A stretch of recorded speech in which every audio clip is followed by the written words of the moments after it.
جیسے ہی مسز الفی نے اسے اندر جانے کا کہا، وہ ان کی بات کی تائید کرتی ہوئی فوراً گردن ہاں میں ہلا کر دروازے کے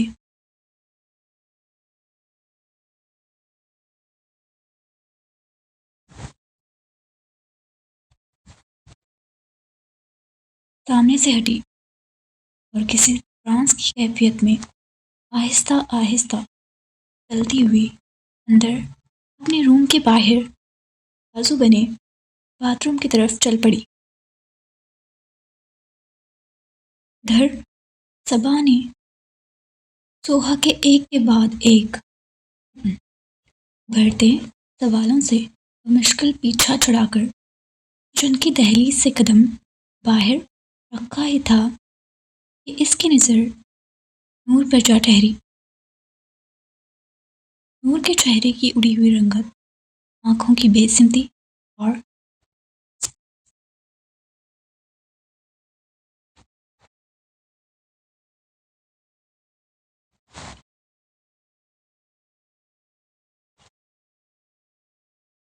قدموں کی ڈگمگاہٹ نے صبا کو لمحے بھر میں بے چین کر دیا۔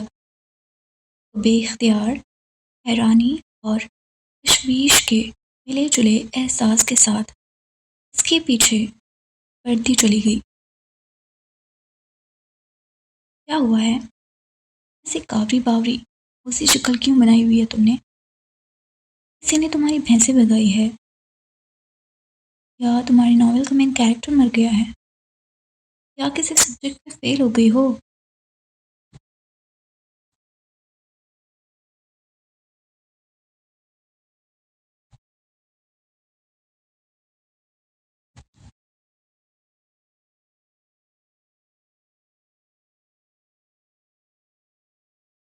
کچھ ہی دیر میں نور کو کمرے میں داخل ہوتے دیکھ بے چین نگاہوں سے دروازے کی سمت نظریں ٹکائے ادھر ادھر ٹہلتی صبا نے ایک دم لپک کر اس کے قریب آتے ہوئے پوچھا تھا۔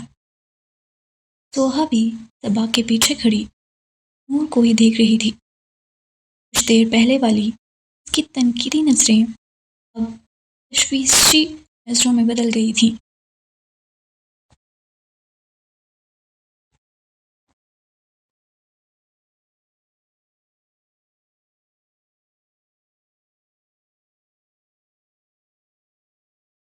نور، میں تم سے پوچھ رہی ہوں، کچھ تو بولو۔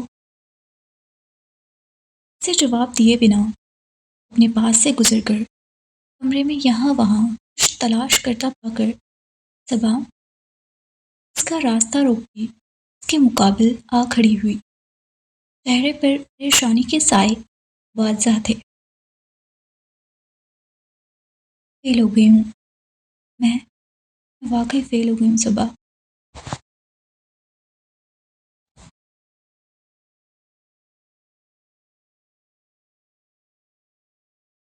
اپنے راستے میں اس کے حائل ہونے پر خود کو وہیں روک کر غائب دماغی سے صبا کو دیکھ کے اس نے ڈوبتے ہوئے لہجے میں کہا۔ نور کا جملہ ختم ہونے کی دیر تھی کہ ان کے تھوڑا پیچھے دائیں جانب ذرا جھک کر ان کی باتیں سننے کی کوشش میں کھڑی سوہا بالکل چٹک گئی۔ اس کی آنکھیں ایسے پھیلیں جیسے یقین اور انکار کے بیچ اٹک گئی ہوں۔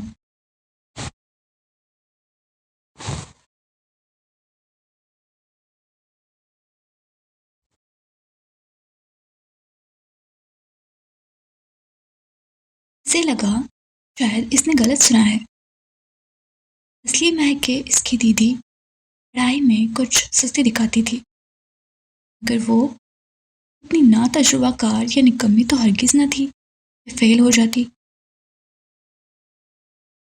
میں صبا کی آواز حیرت اور جھنجھلاہٹ کے سنگم میں بدلی۔ ایگزام ہونے میں بھی تو خاصا وقت ہے، تم بغیر پیپر دیے فیل کیسے ہو سکتے ہو؟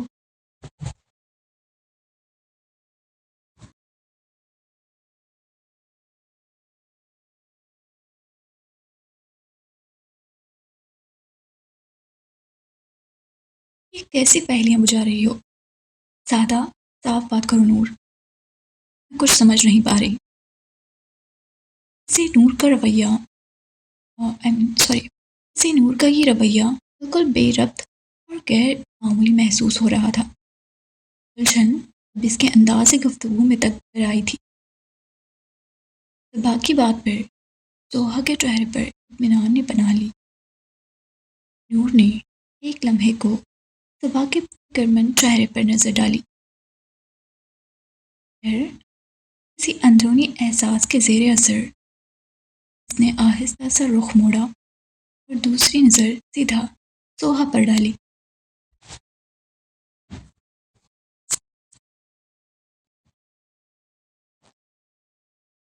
ہو گیا تمہارا؟ بس کر دو اب۔ کسی کی باتیں چھپ کر سننا گناہ کے زمرے میں آتا ہے۔ اتنا تو پتہ ہوگا تمہیں، تاکہ بیٹھ جاؤ وہاں اس سے پہلے کہ مجھے غصہ آ جائے۔ اس کی آواز سخت نہ تھی مگر اتنی بھاری ضرور تھی کہ کانوں میں سیدھی اترتی تھی۔ سوہا جو ان دونوں کی باتوں کی طرح پوری طرح محو تھی، نور کے اچانک پلٹنے پر یوں ہڑبڑا کر سیدھی ہوئی جیسے کسی نے چپکے سے اس کے کان کے پاس تالی بجا دی ہو۔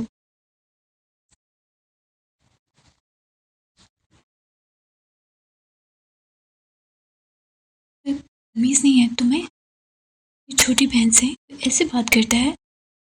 اور میں نہیں کوئی سن رہی تھی تم لوگوں کی باتیں، میں تو بس ایسے ہی۔ چھوڑو، سوہا الوی ہر کسی کو صفائیاں نہیں دیتی۔ بولتے بولتے جب ایک دم کوئی بہانہ نہیں سوچا تو کمر پر کے دونوں ہاتھوں کو نیچے کرتے ہوئے وہ گلا کھنکار کر یہاں وہاں بے مقصد نگاہیں بھٹکاتی ہوئی آہستگی سے بولی،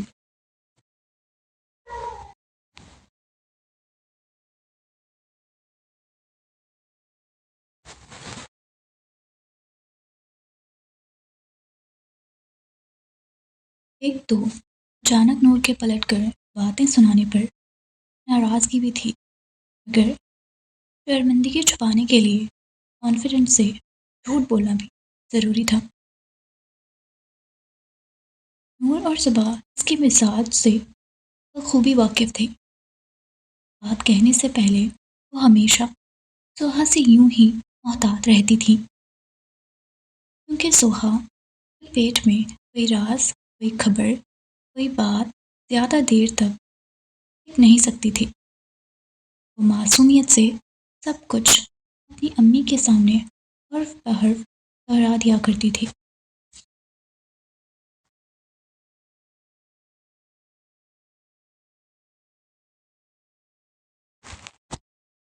نور اکثر سوچتی رہ جاتی کہ کیا وہ ایسا امی کے گڈ بکس میں آنے کے لیے کرتی ہے یا واقعی اپنی سادہ سی فطرت سے مجبور ہے۔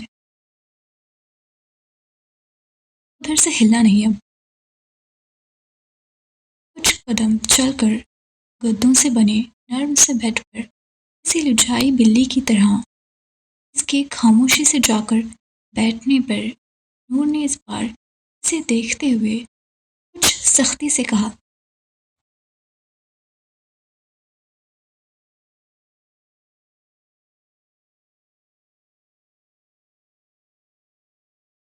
دیر سے ہلنا نہیں اب۔ بڑی آئی مجھے بولنے والی۔ نور کی بات پہ ظاہر تابع داری سے گردن ہاں میں ہلاتی سوہا دل میں اس کی نقل اتار کر ہونٹوں کو خفگی سے مروڑنے کے بعد نظریں جھکا گئی۔ وہ نور سے ڈرتی تو ہرگز نہیں تھی، مگر چپ رہنا اس کی مجبوری تھی۔ آخر نور کے ہاتھ میں وہ سارے اختیارات تھے جن کے سہارے سوہا کی ننھی زندگی آسان چلتی تھی۔